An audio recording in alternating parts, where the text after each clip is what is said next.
Muy bien, vamos a meternos de lleno en uno de los conceptos más, pero más críticos para la salud de cualquier negocio, no importa si es grande o pequeño. Hablaremos de esa frontera, a veces invisible, que separa el éxito de los problemas serios. A ver, pensemos en esto por un segundo.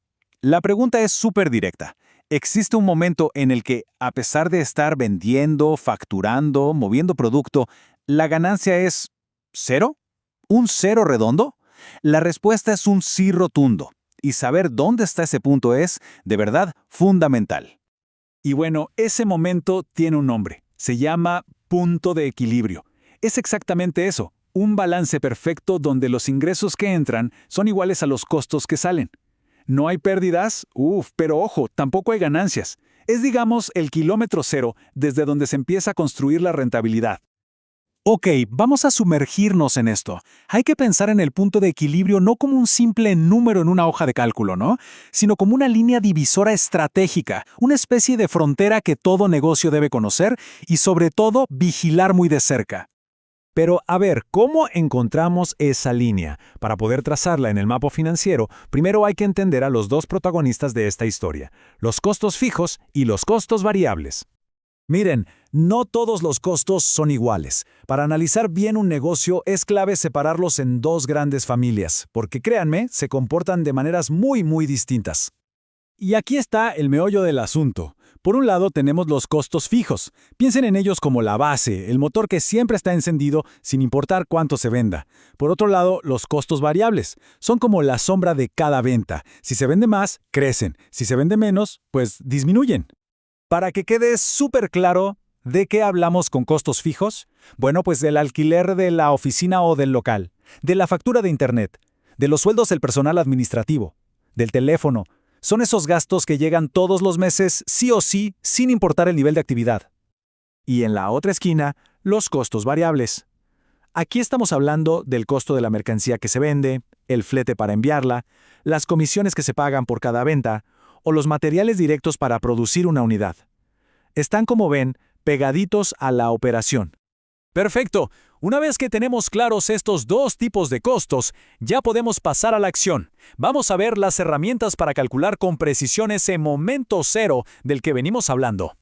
El principio detrás de todo esto es increíblemente simple, pero de verdad muy poderoso. Lo que se busca es el nivel de ventas exacto en el que la suma de todos los costos, tanto los fijos como los variables, se iguala a los ingresos totales que se generaron. Ni más ni menos. Primera fórmula, y responde a una pregunta clave. ¿Cuántas unidades hay que vender para llegar al equilibrio? Para encontrarlo, se dividen los costos fijos totales entre el margen de contribución. Y eso es simplemente la ganancia que deja cada unidad, el precio de venta menos su costo variable.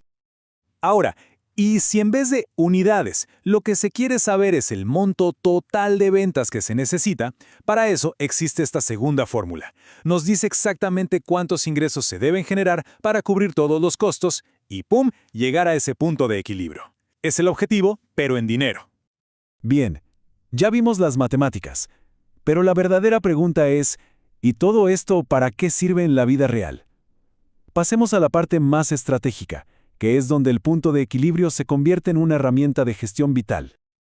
Esta frase es, wow, contundente y resume su importancia a la perfección. El punto de equilibrio funciona como un panel de control, un sensor que nos indica qué tan cerca o qué tan lejos estamos de una zona de peligro financiero. Este gráfico ilustra un escenario clave. Imaginen que la capacidad máxima de venta de un negocio es el 100%. Ahora, si su punto de equilibrio está en el 90% de esa capacidad, ¿qué nos dice eso? Pues nos dice que el negocio tiene un margen de maniobra pero muy pequeño. Casi toda su capacidad está destinada solo a cubrir costos. Una pequeña caída en las ventas podría llevarlo a pérdidas rapidísimo. Es una clara señal de alerta que exige una estrategia de costos, pero para ayer. Y una pequeña aclaración que es importante. Estos cálculos son bastante directos para un solo producto. Sin embargo, cuando una empresa maneja un portafolio con muchos productos distintos, el análisis se complica y a menudo requiere métodos un poco más avanzados para asignar los costos correctamente. Y con esto llegamos a la reflexión final. Más allá de las fórmulas, la pregunta que queda flotando es, para cada negocio, al hacer este cálculo, ¿el resultado genera tranquilidad por tener un amplio margen? ¿O más bien, enciende todas las alarmas porque se está operando demasiado cerca del límite? Es una pregunta que, de verdad, vale la pena responder.